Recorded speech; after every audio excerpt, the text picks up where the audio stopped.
Que agradeço a Kemi, agradeço Rafa pela prece tão sensível que prepara esse ambiente para todos nós. Boa noite a todos vocês, estamos no Brasil, boa tarde para aqueles que estão em outros países, bom dia. Então vamos juntos falar de um tema que, quando a gente observa as casas espíritas, agora sim, mas se falássemos há 10 anos atrás, quando começamos a pensar sobre esse tema nas federativas, ainda não se tinha esse caminhar do estudo da família, especificamente de temas da família, à luz do espiritismo. Então, nós temos na Casa Espírita vários núcleos de trabalho, vários departamentos, como mediúnico, de estudos e divulgação da doutrina, área de comunicação, evangelização infantil, juventude, mas especificamente, até mais ou menos 10 anos passados, não se tinha um departamento que se falava especificamente do acolhimento para os assuntos de família. E o SESF tem trago isso conosco, né? Estamos implantando esse departamento daqui a pouco.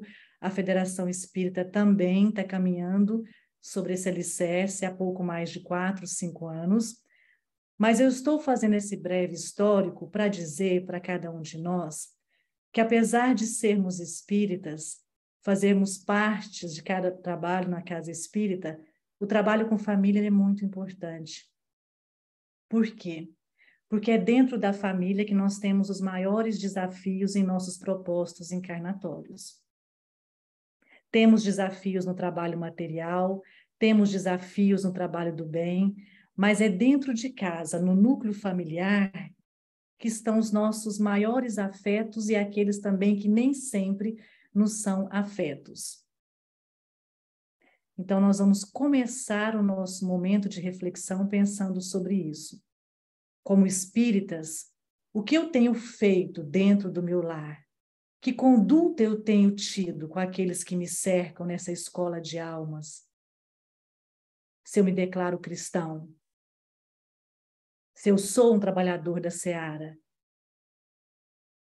E diante dos desafios da convivência, que é o nosso tema hoje, a família e os desafios da convivência, qual o meu comportamento como cristão nesse núcleo, talvez tão pequenino, mas tão importante na educação dos meus sentimentos?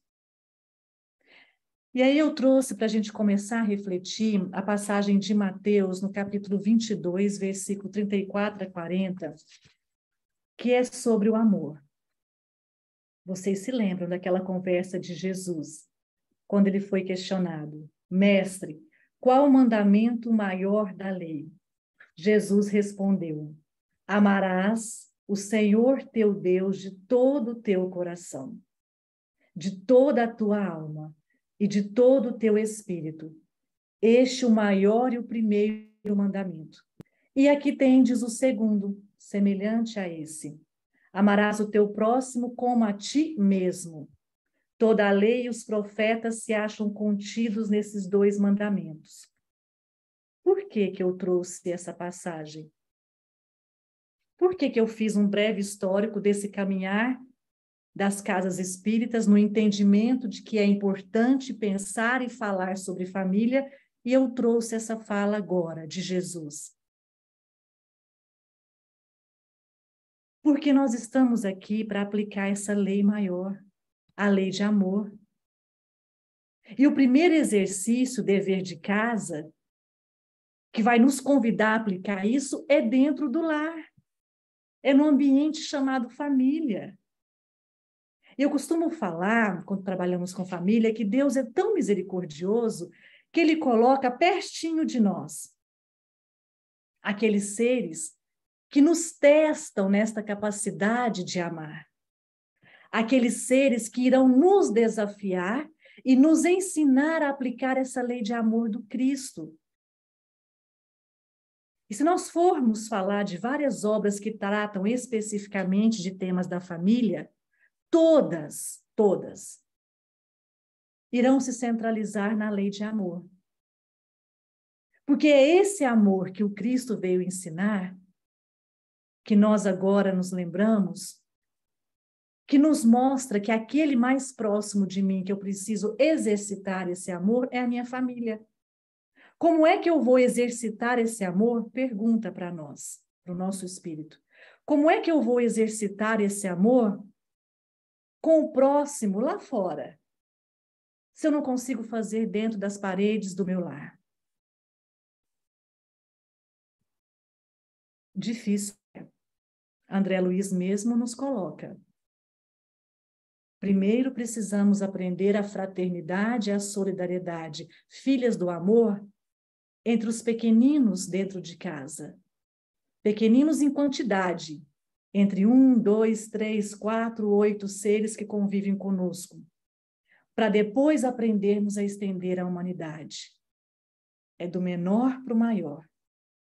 Porque às vezes eu coloco essa capa de cristão lá fora, daquele que aplica a lei de amor no trabalho do bem, entre os colegas de trabalho, na sociedade, e quando eu volto para o ambiente familiar, onde estão aqueles que precisam desse amor, eu tiro essa capa e já esqueço, quiçá, o que é essa lei de amor que o Cristo ensinaste. Então, a pergunta do nosso estudo hoje é desafiador a convivência em família? Eu já respondo, eu sou a primeira. Não me deixem sozinha, sim. Por quê? Esse porquê eu deixo para cada um, se quiser colocar no chat, a gente vai falando, eu vou lendo ao mesmo tempo, mas se não quiserem colocar, apenas para repensar, pensar, meditar sobre isso. Porque os porquês são muito particulares. Talvez o que eu chamo de desafio é diferente do que Norma considera como desafio, do que Rafa, do que Cidinha, do que Alene. E realmente são situações diferentes porque o fardo é proporcional à nossa força. E os nossos reajustes em família serão adequados à nossa capacidade de suportar isso. Porque nós mesmos é que pedimos. Cada desafio enfrentado na convivência familiar, usando essa nomenclatura terrena, desafio, foram desafios que nós mesmos combinamos. Como que nós combinamos? Vamos voltar lá na obra Missionários da Luz, do nosso André Luiz, pela mediunidade de Francisco Cândido Xavier, no capítulo 12 e 13, especificamente sobre o projeto encarnatório de Segismundo, que nos explica que o processo de reencarnação é muito bem elaborado. Nós solicitamos tudo que nós estamos passando. E agora vamos centrar no objeto do nosso momento aqui, que é família. Nós pedimos para sermos recebidos por essa família, a começar pelos nossos pais. Nós temos grandes débitos para com esses pais. Por quê? Porque eles abriram a porta da reencarnação para nós. Se não fossem os nossos pais permitindo que nós retornássemos, pudéssemos recomeçar essa história na matéria, em que situação nós estaríamos no plano espiritual? Não podemos medir, imaginar. Graças a esses pais, independente da condição evolutiva de cada um, dos desafios que eles nos propõem nesta convivência, estamos aqui hoje. Um ponto importante para pensarmos. E quando chegamos, e aí nós vamos em uma outra obra, Emmanuel, também pelo Chico, Pensamento e Vida. Existem 3 capítulos singulares nesta obra, sobre família. Um é sobre o berço, o outro é sobre família e o outro é sobre filhos, na sequência. E nestes capítulos, de uma forma mais resumida, Emmanuel nos diz, vejamos só, que nós somos atraídos por toda a disposição genética daqueles que nos antecederam, os nossos antepassados. E ele não está falando de exposição genética somente do ponto de vista da ciência da matéria. Ele está falando também da hereditariedade psicológica, daquelas tendências, reflexos que nós herdamos, que estão impressos em nosso perispírito, em nossas memórias afetivas, memórias espirituais. Sejam memórias boas, sejam memórias não tão boas. É por isso que quando a gente encontra com aqueles que combinaram se encontrar conosco no ambiente familiar, acontecem os reveses da vida. Já perceberam que no mesmo seio familiar tem aqueles que a gente tem um amor louvável? Sabe aqueles companheiros que a gente olha falando na família? E às vezes não é nem uma parentela direta, pai, mãe, filho, talvez é uma parentela mais distante. E a gente tem um amor tão sublime que a gente não consegue explicar. Esse amor faz parte desse reflexo, dessa atração, dessa afinidade que nos uniram neste mesmo ambiente chamado família.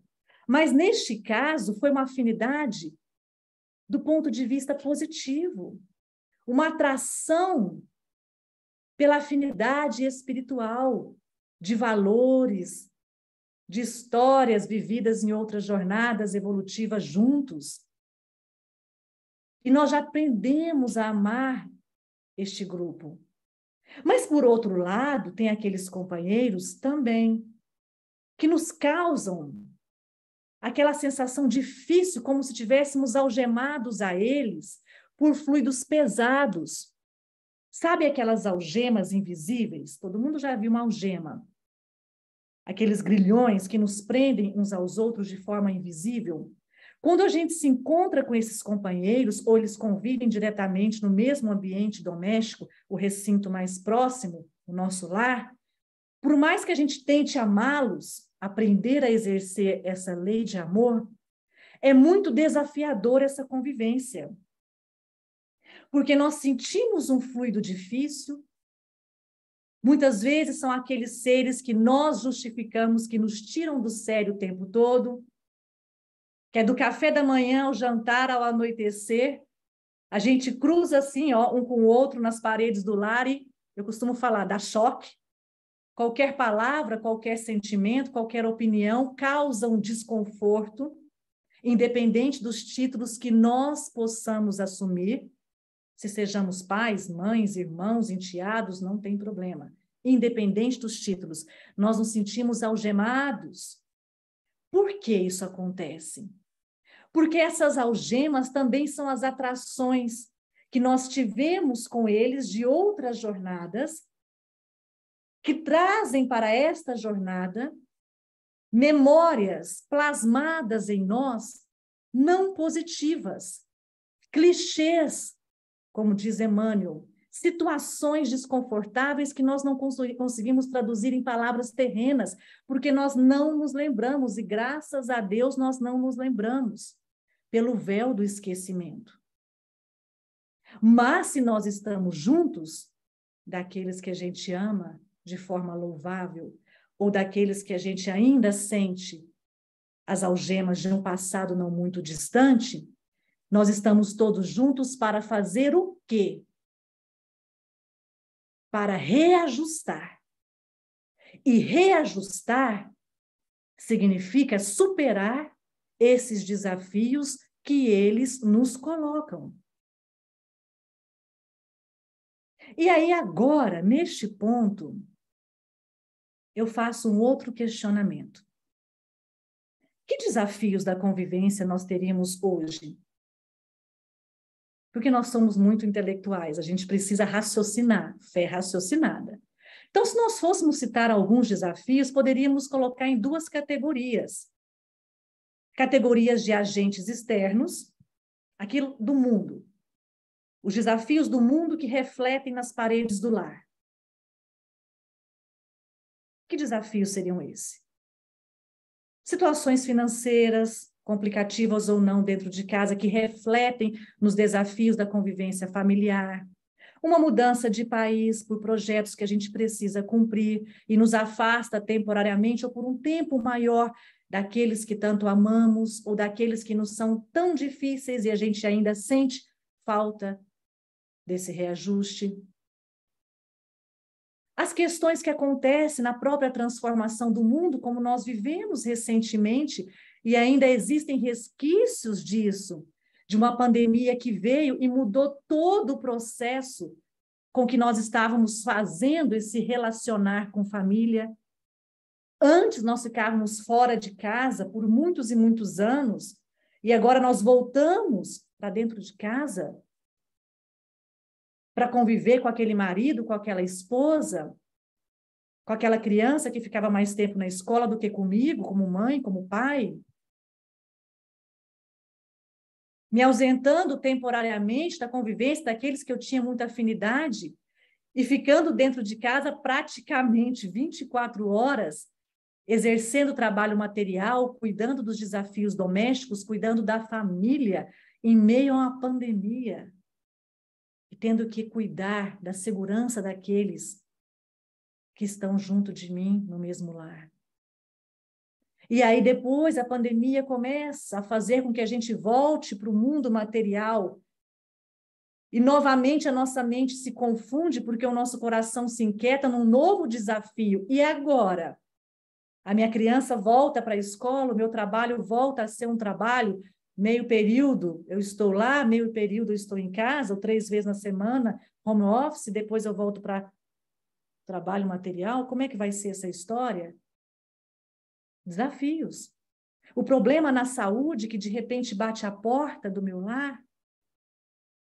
E eu não esperava aquele desafio. Claro, nós não esperamos, porque Deus é Pai, é misericórdia. E os desafios vão aparecer quando nós estivermos prontos espiritualmente para vivenciá-los.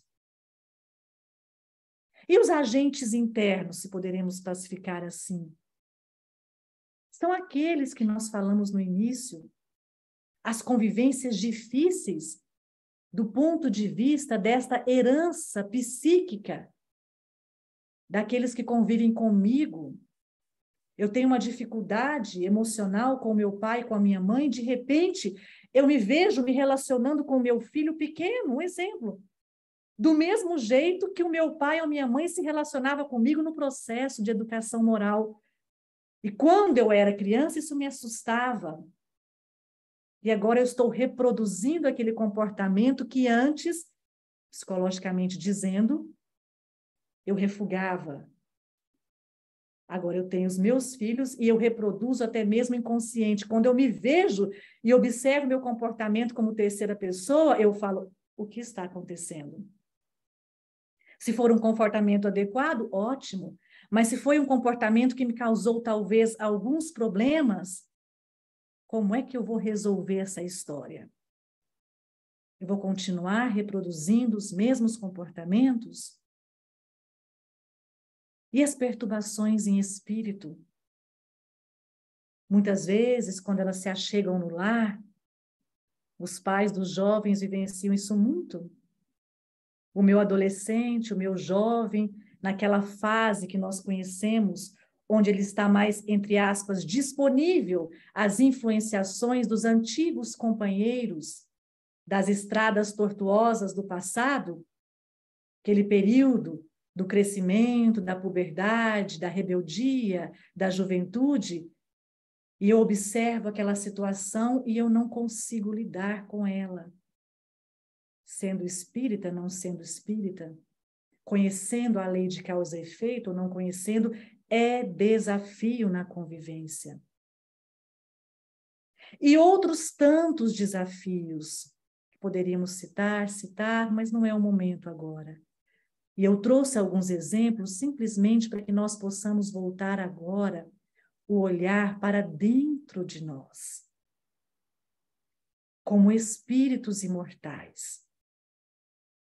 Em todas as jornadas, em todas, tanto aqui na Terra, quanto no plano espiritual, porque lá nós temos a nossa família também.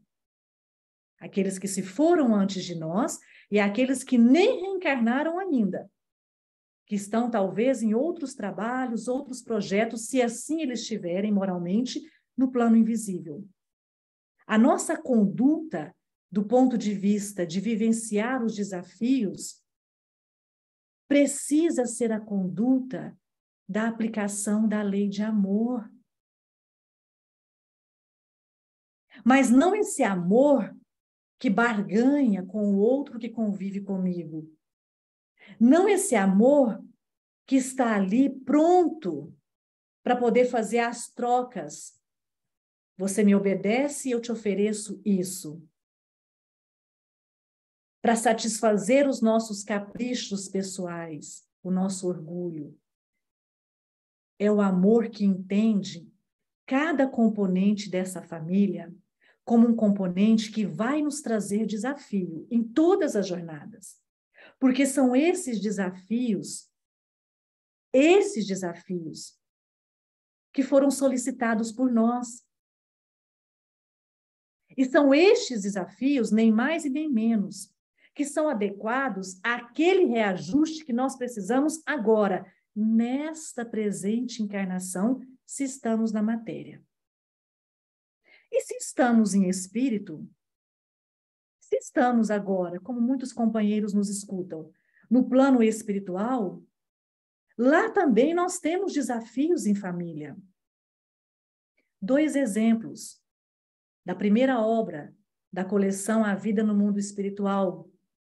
Dona Laura, últimos capítulos, mãe de Lísias, e a mãe de André Luiz, nos primeiros capítulos.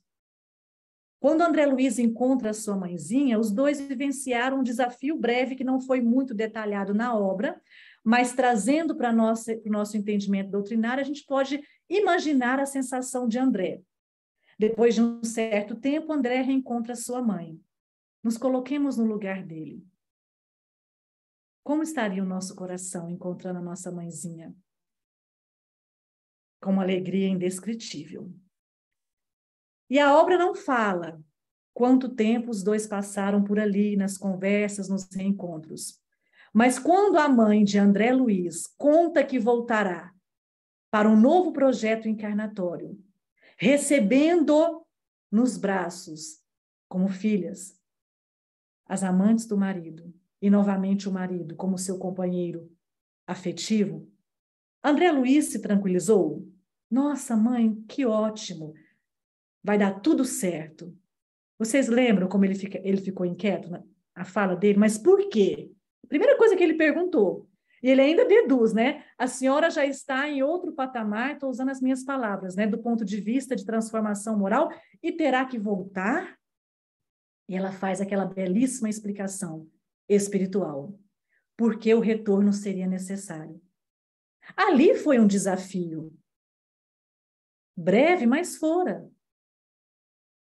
Quando ela contara para André a condição do pai dele ainda nas regiões difíceis, naquele momento, André já lúcido espiritualmente, será que André não sentiu o desafio de ver um ser, o pai, que ele detinha uma afeição em tanto sofrimento? Será que isso foi tranquilo para André?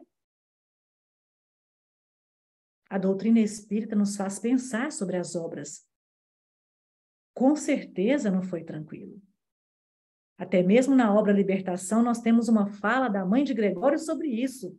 Enquanto tivermos um ou dois afetos que sejam nas regiões de desequilíbrio no plano espiritual, o nosso coração não se aquieta. Por que não se aquieta?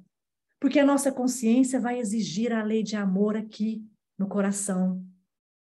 E nós vamos desejar, orar, interceder, se Deus permitir, para que esses companheiros despertem também. São situações desafiadoras do lado de lá. Precisamos fazer as duas comparações, para entendermos que o desafio na convivência em família não é só aqui na matéria. Ela vai existir enquanto nós precisarmos reajustar questões com a lei divina. E a dona Laura? quando ela é convidada, não sei se vocês se lembram, mas no finalzinho da obra, quando ela é convidada, junto ao esposo, para uma reunião com alguns mentores, para poder entender como seria o próximo planejamento encarnatório, e ela volta dessa reunião, André e todos que estavam acompanhando, pergunta como foi. Igual acontece na Terra, né? A gente faz isso com os nossos familiares. Como foi? E aí ela conta que está preocupada, porque vai ter que voltar. E aí ela conta também que a próxima jornada material será para reajustar situações de 300 anos passados, ou seja, das encarnações 300 anos passados, não mais que isso. Por quê? Porque fora permitido a ela ver apenas até 300 anos. Mais que isso, o espírito dela, imortal, não tinha preparo, maturidade espiritual para aguentar os caminhos tortuosos e necessidade de reajustes. Olha novamente, como tudo que nós passamos está adequado à nossa condição evolutiva agora. E ela fica receosa, ela fica inquieta, porque ela sabe, assim como todos nós, como é desafiador retornar. O maior desafio na convivência familiar, o maior é o retorno. Porque dentro desse retorno, desse reinício, dessa reencarnação, outros desafios virão. Claro, previamente combinados por nós. Mas Dona Laura mostra a inquietação de forma muito didática. Ela diz a André que esse retorno para ela faz uma analogia com as cicatrizes. É como se o perispírito dela, assim como o nosso, tivesse cicatrizes. Quando a gente machuca e a gente tem um remedinho e sara o machucado, fica uma cicatriz. Só que se a gente começar a mexer nessa cicatriz, pode voltar a ferir. Sabemos disso. Assim, Dona Laura descreveu para André. Por mais que ela voltasse com o véu do esquecimento, a sua humildade era tamanha, ela se reconhecia sim infalível e tinha receio das novas provas que ela havia combinado com a permissão de todos os seus protetores espirituais e Deus, pudessem fazê-la abrir novas feridas ou velhas feridas. Aquelas que ela achava que estavam curadas e não estavam. Que feridas seriam estas? Novas ou antigas? As feridas que os desafios da convivência em família nos conclamam a viver. Todos nós temos as nossas cicatrizes do passado e temos as cicatrizes de um presente que nós podemos criar a depender da nossa conduta mental, no cumprimento da lei de amor. É muito importante nós pensarmos sobre isso. E um ponto também, para a gente começar a caminhar para a abertura da nossa conversa, para os questionamentos, um ponto muito importante que nós precisamos entender. Nós estamos falando de família, a família se estende até a família universal, mas nós estamos falando da pequena família, essa que convive nas paredes do nosso lar. Porque esta família que agora convive comigo, independente de quantos sejam, é a que está mais próxima de mim. E é nesta família que eu vou me matricular na escola que Emmanuel chama de redenção de almas. Quando eu falo eu vou me matricular, é porque eu já deveria estar matriculado quando eu combinei com eles no plano espiritual. Mas, reflexão particular para todos nós. Às vezes eu combinei isso lá em cima e cheguei aqui, eu estou que nem aquele aluno rebelde. Não quero aceitar participar destas aulas. Então, eu não me considero, de fato, matriculada. Porque os desafios são tamanhos que é muito mais fácil para mim ser o aluno rebelde. faltar às aulas, fazendo uma analogia. Não me aplicar, não me dedicar aos estudos para educar os meus sentimentos. E alguns companheiros nos falam, deixar para a próxima. Só que, enquanto espíritas, olhando uns para os outros aqui, nós já sabemos que o planejamento fora combinado por nós, nós já sabemos que a escola nos deu uma vaga nesta convivência para educarmos os nossos sentimentos, então nós já nos matriculamos quando do plano espiritual, e nós sabemos que os nossos desafios para aprendermos a amar e a educar os sentimentos que ainda nos são difíceis será aqui, no ambiente chamado lar. E é aqui que se encontra o meu maior desafio. E um dos recursos, que poderá em muito nos ajudar no cumprimento dessa lição de casa, porque é uma lição de casa diária, é o exercício do evangelho no lar. Por que quando falamos de desafio na convivência familiar, falamos de família à luz do Espiritismo, voltamos para o evangelho no lar? Porque ele é o remédio indiscutível. O primeiro remédio que já nos fora oferecido há mais de 2000 anos pelo Cristo, para que a gente harmonize estas paredes intimistas de casa, para que a gente convide Jesus a estar conosco ali e reflitamos à luz do seu evangelho, dentro do conhecimento da doutrina espírita, sobre esses desafios e tenhamos esse hábito para nos amparar como família. E mesmo que as algemas hoje, que nos prendem uns aos outros, sejam pesadas, este exercício do evangelho no lar, por isso que é um remédio indiscutível, dissipa, dilui esses fluidos deletérios que carregamos semanalmente, até que o nosso lar, depois de muitos e muitos anos, se transforma num ponto de socorro para socorrer outras famílias. E até mesmo as famílias, olha só, Mensageiros, Casa de Dona Isabel, e até mesmo as famílias que já estão no mundo invisível e que se achegam no nosso lar para compreender a nova dimensão em que se encontram. Olha o exercício se expandindo para a família universal. Então, o desafio na convivência familiar só se resolve com a aplicação da lei de amor.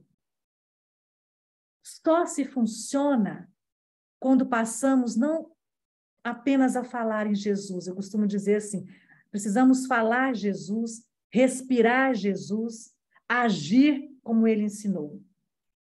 Porque se eu apenas falar Jesus, as minhas palavras podem ser mortas. Se eu começo a viver Jesus, as minhas palavras se tornam vivas dentro de mim. E se eu começo a agir como Jesus me ensinou, eu realmente compreendo o sentido da verdadeira família na Terra. Porque independe dos títulos que carregamos. Hoje somos pais, amanhã somos irmãos. Em uma outra jornada, somos os filhos, somos as noras, os genros. Mas na essência espiritual, somos todos o quê? Irmãos uns dos outros. Simples assim. Então, o título que eu tenho é o título necessário para que eu viva o desafio que agora eu me propus. Mas amanhã esse título se transformará. E o reajuste precisa ser agora. Agora. Porque se eu deixar para uma outra jornada, novos reajustes irão se acumular.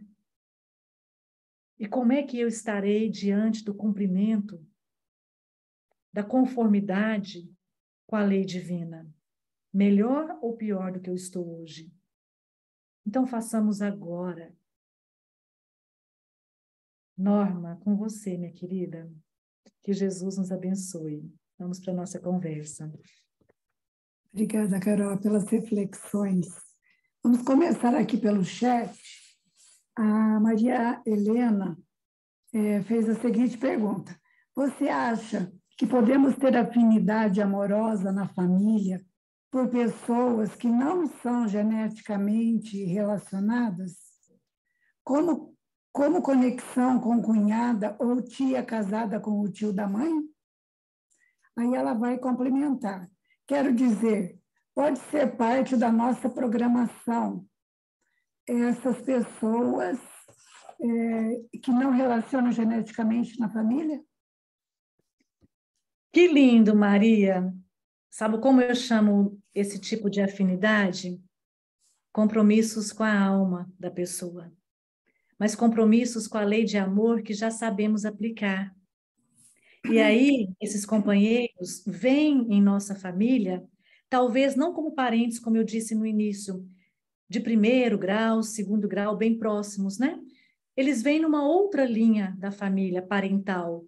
E justamente com afinidades tão importantes que em algum momento, pode ser, poderá nos ajudar no cumprimento de nossos propósitos. E isso pode acontecer também, Maria, fora de casa. A família espiritual. Olha cada um de nós aqui. Tem companheiros que talvez a gente nunca se viu pessoalmente, acho que a maioria de nós. Mas só de olhar aqui uns para os outros, a gente tem vontade de abraçar, de ir para casa uns dos outros e ficar naquele café como se fosse uma casa de irmã, de mãe, de pai, sem saber por quê. São os verdadeiros laços espirituais que acontecem tanto dentro de casa quanto fora, porque nós temos compromissos e afinidades em alma e não reajustes difíceis. Isso mesmo. O companheiro que escolhemos faz parte da nossa programação ou pertence ao livre-arbítrio? Boa pergunta. Depende. Depende, porque vamos lá. André Luiz, a mãe de André Luiz, né, Norma? Fazia parte de uma proposta que ela mesma combinou. Livro Renúncia, Alcione e o seu companheiro também fora combinado. Dona Laura, mãe de Lísias, com seu companheiro que fora citado, foi combinado. Na maior parte das vezes, nós não vamos dar uma resposta generalista. Na maior parte das vezes, em escolhas mais conscientes, quando eu falo consciente, não é alma gêmea, como diz o Chico, isso não existe. Escolhas conscientes de um amor que acontece naturalmente, o noivado, o casamento, e aí a família vai construindo a sua família com filhos ou não, e aquela família vai se fazendo, ok, estava combinado. Mas existem situações que as nossas perturbações são tamanhas, do ponto de vista espiritual, que inconscientemente fazemos escolhas complicadas, que não estão no nosso planejamento. São chamadas relações acidentais. Tem uma obra, Martins Peralva nos explica muito sobre isso, os tipos de casamento, de matrimônio, eu falo relações. E aí complica um pouco o nosso projeto encarnatório. Mas nada que não possa ser visto e trabalhado pelos nossos protetores espirituais. Lembram daquela obra Entre a Terra e o Céu? Lá, né? Da mãe do Júlio, do pequeno Júlio, Maria, a mãe desencarnou, o marido se conscienciou com uma segunda esposa, que parece, a obra não conta, mas se nós formos entender profundamente, parece que é uma mulher que não estava muito combinado com ele ali naquele segundo casamento. Mas a espiritualidade foi organizando as coisas de tal forma, não vou dar spoiler da obra, que ao longo da obra tudo se ajeita para um bem muito maior, que era o bem daquela família, até ela receber de novo o enteado como filho e as coisas acontecerem para um novo reajuste. Então, precisamos estar atentos, sim, às nossas escolhas e observarmos as sombras que nos ligam uns aos outros. Porque sombra atraindo sombra, como é que vai ficar essa história? Só para a gente pensar. Tem a pergunta do Rafa. Carol, a chance de conhecermos alguém novo em nossas famílias, ou muito provavelmente todos já são velhos conhecidos? Rafa, Emmanuel deixa claro nesses capítulos que eu disse, os 3 capítulos, vale a pena ler depois, sobre isso, são velhos conhecidos. Velhos conhecidos. Por quê? Porque nós precisamos nos reencontrar com esses velhos conhecidos. Então, é muito raro, eu não vi até hoje em obras de família falando que é o novo na família, não. É o velho conhecido mesmo, e isso reafirmou dentro de mim, estudando de novo a obra de Emmanuel, Pensamento e Vida. Porque a atração e a afinidade é o que vai reger essas relações. Então, nós precisamos destes companheiros.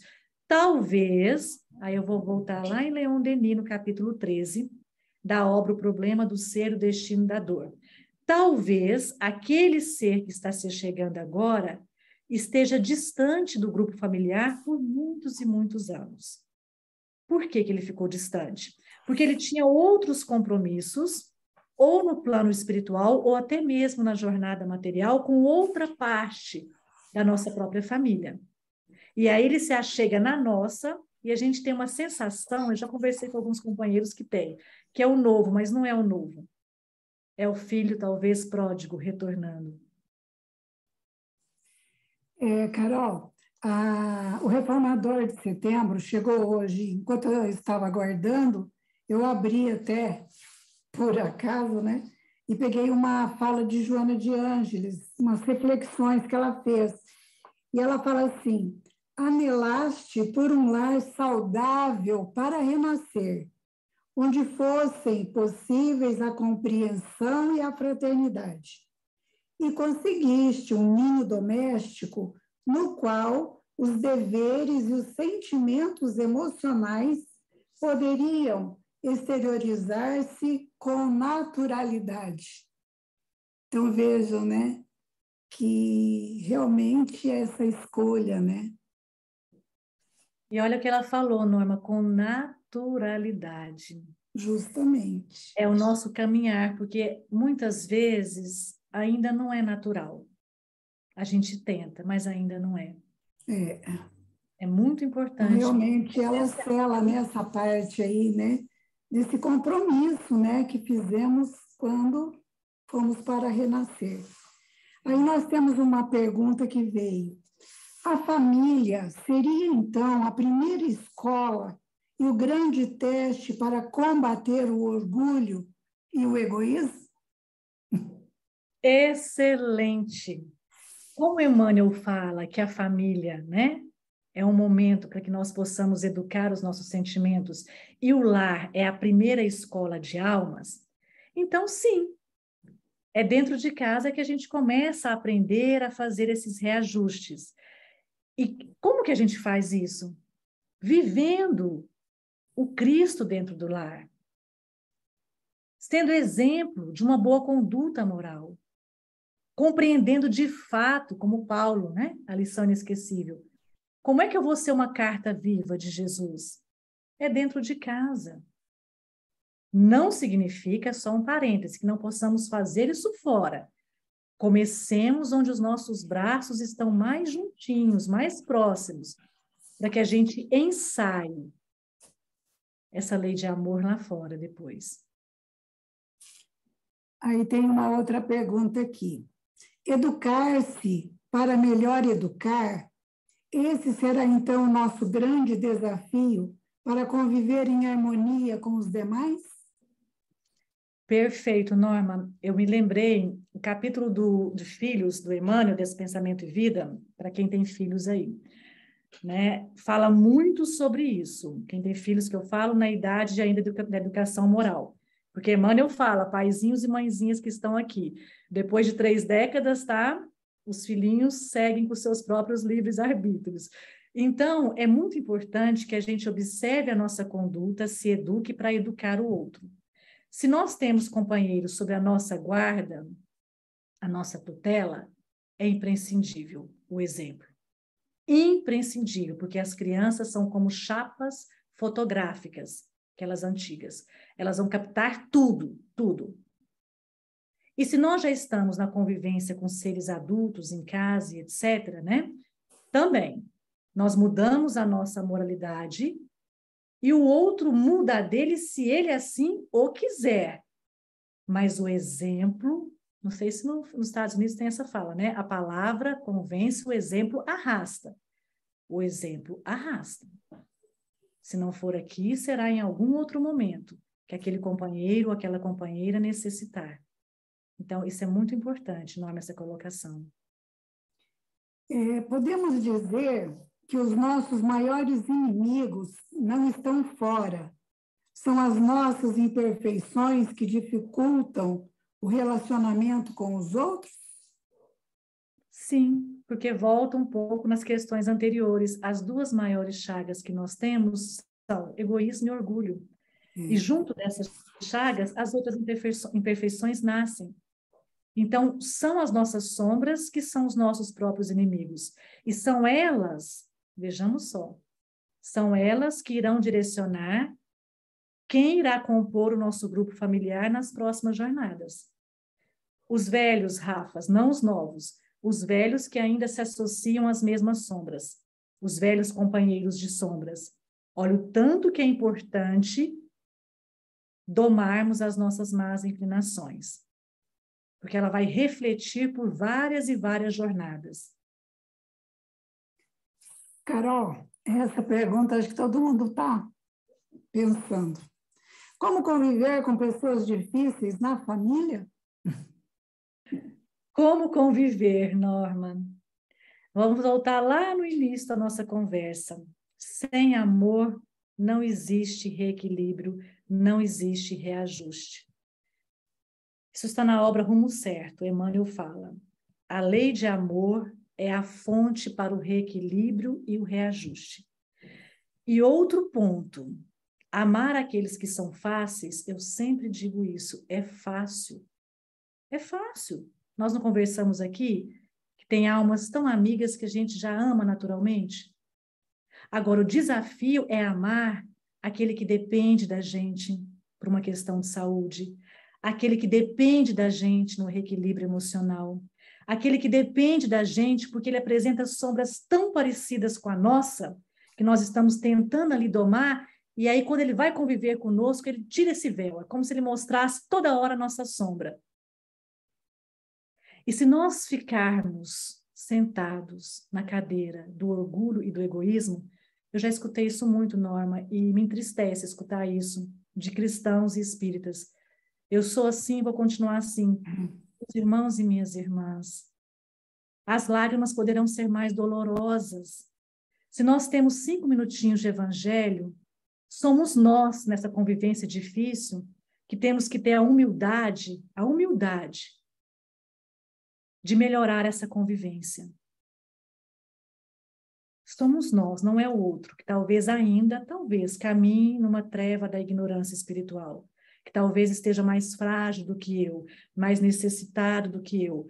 Ou o contrário, talvez eu sou a mais necessitada desse aprendizado do amor e ele me desafia constantemente para que eu possa burilar em mim essas sombras difíceis. Então, sou eu, não é o outro. Porque sempre a gente procura ver o defeito do outro, né? E a gente não se enxerga. Carol, você já comentou, mas reforça aqui, ó. Emmanuel, no livro Vida e Sexo, Psicografia de Chico Xavier, comenta que a família é o mais importante instituto social da Terra, do ponto de vista dos alicerces morais que regem a vida. Você pode comentar, por favor? É o mais importante instituto, sim. Por quê? É aquela conversa que nós tivemos no início também. É dentro do lar que eu começo a exercer as primeiras virtudes que advêm, que nascem do amor. É dentro do lar, vou dar exemplo simples, que eu aprendo perdão, que eu aprenda a piedade, que eu aprendo a ser fraterno. Já observaram as relações entre irmãos? Como é linda essa relação? Quando eles são crianças, eles estão aprendendo a dividir os objetos, a dividir espaço, a dividir atenção. E como é que eles, se você observar ali, até do ponto de vista psicológico, como é que eles se resolvem, a gente consegue perceber muito das tendências espirituais de cada um. Estou dando um exemplo simples. E assim são as outras convivências. E a forma com que a gente aprende a conviver em casa é a forma com que a gente vai reproduzir esse comportamento em sociedade. Por isso que, novamente, Norma e companheiros, a nossa responsabilidade, se nós nos declaramos cristãos, é enorme. Porque a forma com que eu exerço esse processo de convivência dentro de casa, tendo filhos ou não tendo filhos, não importa. Mas como seres imortais, vai refletir muito na sociedade que eu espero no futuro. Vai refletir muito no sentimento que eu vou espargir para a humanidade. Então, isso é um ponto que a gente precisa colocar na cartilha da vigilância. Carol, a última pergunta. Você diria que estamos vivendo uma grande crise de inversão de valores, como a da corrida desesperada pelo material em detrimento do moral? E, nesse aspecto, a família é a mais atingida, tendo como consequência uma desagregação profunda nunca visto antes, até hoje? Essa é uma fala muito comum nos dias de hoje, Norma. Inclusive, aqui falou inversão de valores, né? Eu já escutei também que a família mudou, não é mais a família, mudou-se o formato da família, enfim. Não existe isso. A família sempre será uma escola para educar os nossos sentimentos. Primeiro ponto. E os valores envolvendo a lei de amor sempre serão os mesmos.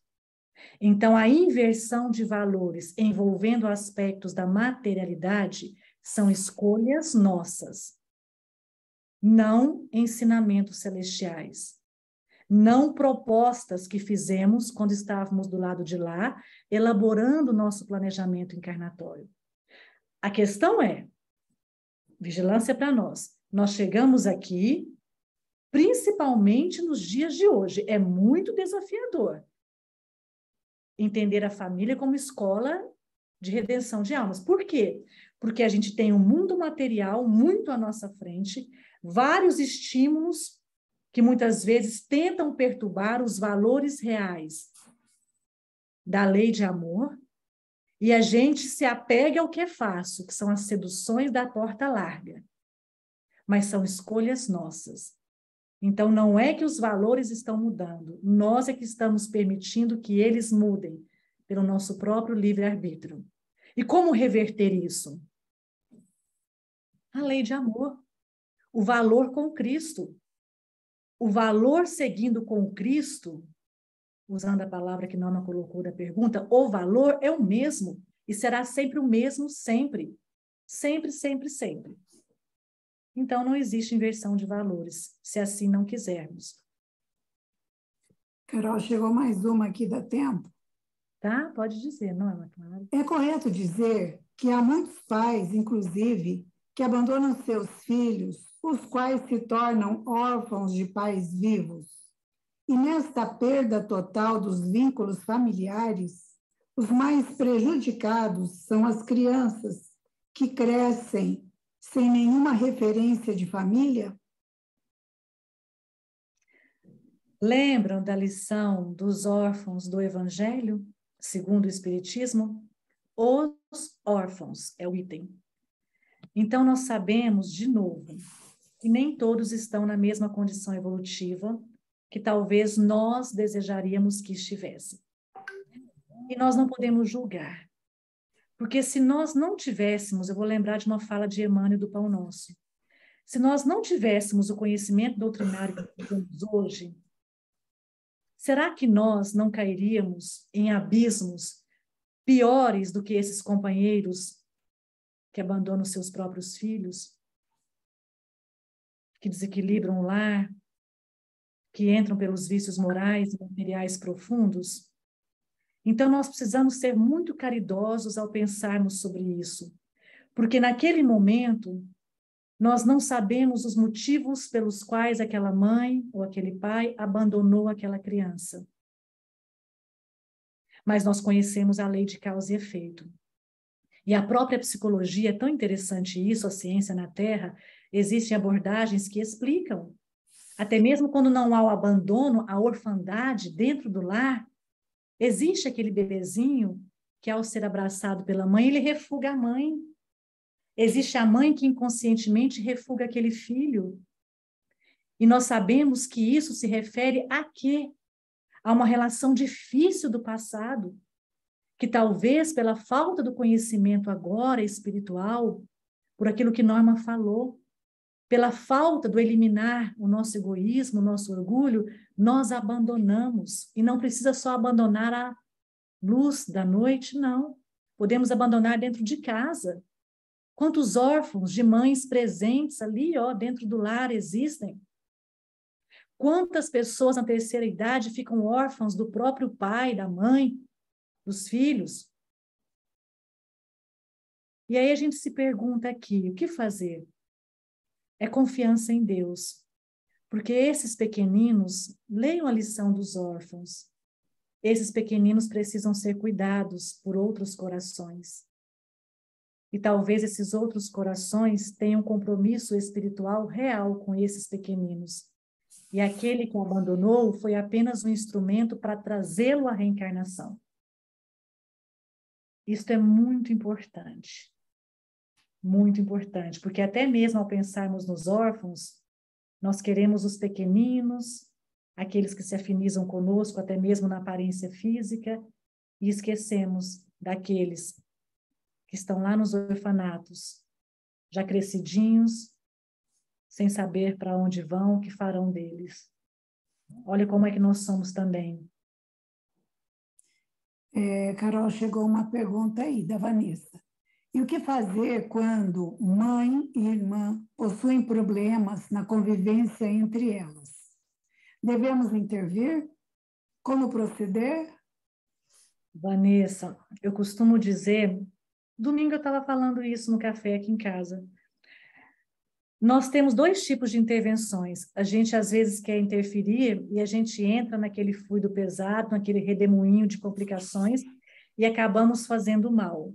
E, às vezes, a nossa interferência é para o bem. Então, o meu raciocínio, até domingo, antes do nosso momento de evangelho, eu estava pensando, nós temos que estar prontos o tempo todo, para boas interferências, usando a palavra de Vanessa. O que seriam boas interferências? Talvez uma prece, só uma prece, em favor daqueles companheiros, porque interferir naquele momento vai complicar ainda mais a situação. Talvez esperar os ânimos se acalmarem. E se nós temos autoridade moral para isso, o que é autoridade moral? Se nós já somos exemplo naquela conduta que talvez houve a divergência entre ambas as partes, nós conversarmos com ambas as partes em separado, sem julgamentos, sem juízos de valor. E mesmo fazendo tudo isso, se nós sentirmos, que a gente pode sentir, que são complicações de um passado, não desse, não muito distante, voltemos novamente para a oração, entregando esses companheiros na mão dos seus anjos guardiões, para que nos momentos de desdobramento, de sono, cada anjo guardião converse com ambas as partes. Isso é incessante, sempre, porque existe dentro de casa, sim, esses complicativos, que a gente fala assim, não tem razão de ser na vida atual. Com certeza é um complicativo espiritual. Aí nós precisamos manter muita disciplina, essas intercessões pela oração. E não sermos omissos, porque se nós estamos juntos ali, algum papel naquela relação nós temos, mas interferir para o bem. Obrigada, Carol. Todos nós agradecemos aí. Eu que agradeço. Obrigada, Carol. Obrigada, Norma. Então, vamos agora às considerações finais e a sua prece de encerramento, por favor. Muito boas reflexões, viu, Carol? Obrigada. Eu que agradeço, Akemi. A minha reflexão é apenas do ponto de vista da seriedade, do respeito que a gente tem que ter com a nossa família. Nós nos preocupamos muito com as questões materiais e é natural, porque nós estamos na matéria. Nós precisamos comer, precisamos nos preocupar com a educação dos filhos, precisamos nos preocupar com um bom trabalho, material, enfim. Mas a mesma preocupação, eu vou usar na mesma régua, a mesma preocupação que a gente coloca em tornar confortável os aspectos materiais para a nossa família, nós precisamos fazê-lo para a parte espiritual.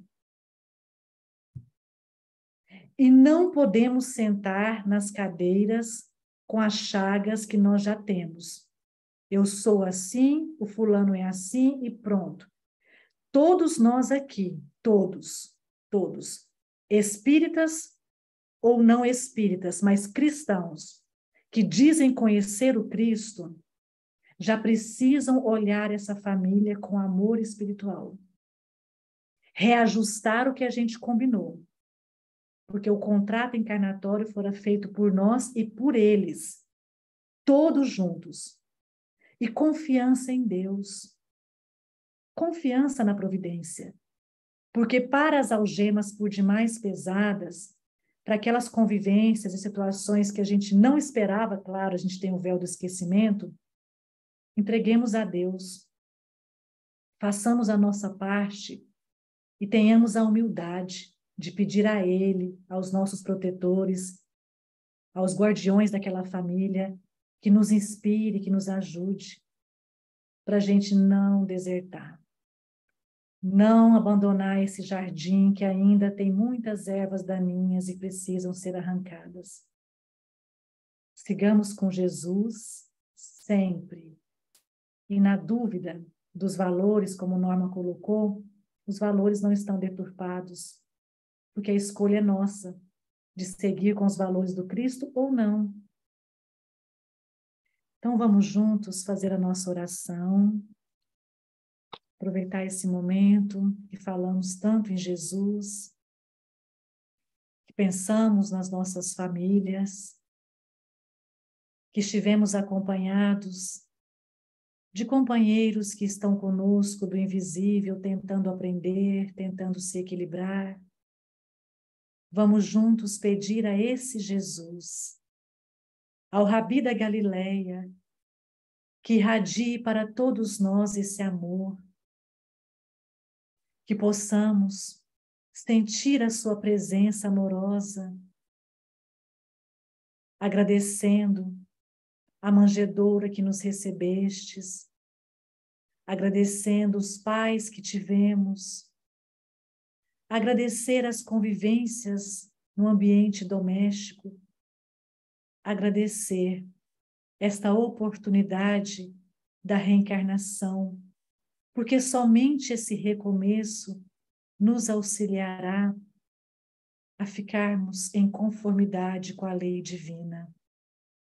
Obrigada, Jesus, por tantas bênçãos.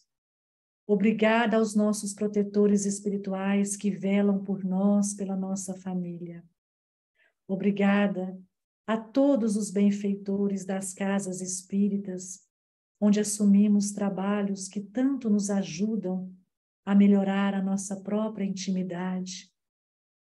Obrigada a esta equipe séria e incansável do Blossom, no plano terreno e no plano espiritual, que proporciona a cada um de nós momentos de digerirmos um pão espiritual que talvez nas atribulações da vida não conseguiríamos fazê-lo com tanta sensibilidade. E pedimos, Jesus, que abençoe a nossa família, que nos dê a força, a coragem para todos os enfrentamentos, e que esteja conosco, Jesus, caminhando, nos ensinando a nos tornarmos a cada dia exemplo vivo desse amor que o Senhor nos ensinastes. Jesus, rogamos pelos irmãos em nossa família, que mantém para conosco sensações difíceis ainda. Rogamos por aqueles que fizeram parte da nossa vida e por um motivo ou outro hoje não estão mais conosco. Rogamos por aqueles que já partiram antes de nós. Rogamos por estes que se vinculam a nós em espírito, nas perturbações ainda necessárias, tentando aprender, tentando se esclarecer. Rogamos por toda essa família universal, que nos une em um mesmo sentimento de fraternidade e nos ensina a cada dia, diante dos desafios da convivência, que somos irmãos uns dos outros, que o nosso Pai é o Pai celestial, que tudo guarda e tudo ampara. E é com este sentimento que encerramos a nossa prece, o nosso estudo de hoje, entrelaçando as nossas almas no sentimento da verdadeira família universal e pedindo, Jesus, novamente, caminha conosco e nos ensina a conviver em família. Que assim seja.